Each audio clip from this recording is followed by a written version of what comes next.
Olá, eu sou Leonardo Pereira, diretor técnico da Fortgreen, e nós estamos hoje aqui em Bowling Green, no estado de Missouri, para conversar com o Mark Clock sobre como foi a safra dele 2017 em relação a 2016.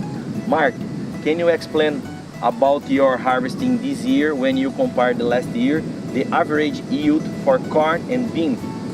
Okay, we're about 3/4 through harvest now.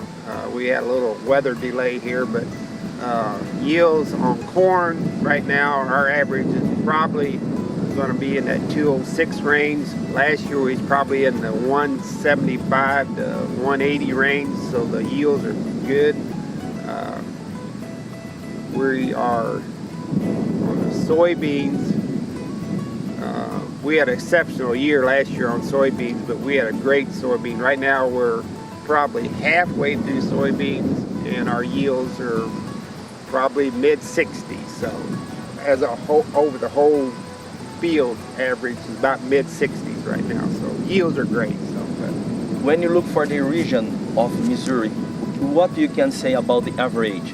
You'll be now are better or worse than last year for corn and bean? I'd say for the region where we're at in this part of the country, they're better than last year.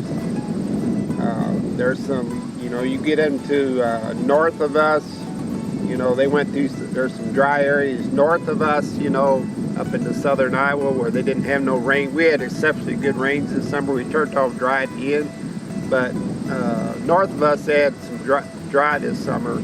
So the yields up there is not quite as good, but it's a small area that's in. So we have exceptional yields this year in 2018. So. Okay, about the trade, can you explain how you make your trade with your crop production here? Yeah. So we do, most of all our crops are on contract, so we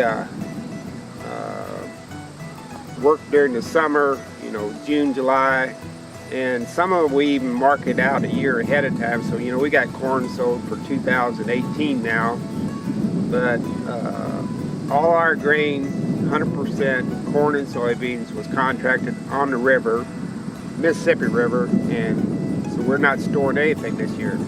Now there's a big spread in basis here a few weeks ago. The basis from the river to the board was 40-50 cents.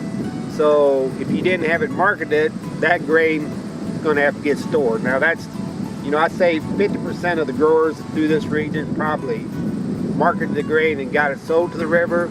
The other 50% that didn't get marketed, it's going to have to go in storage, to sell at a later date. So, Mark, I'd like to say thank you again for our visit here. Yeah. So you was very, very, very nice guy, yeah. And every time that we need, we support us here. Yeah. So thank you a lot, yeah. And a desire for you, nice yield, and I believe you have a good land in your hand. Yeah. So thank you very much. Thank you.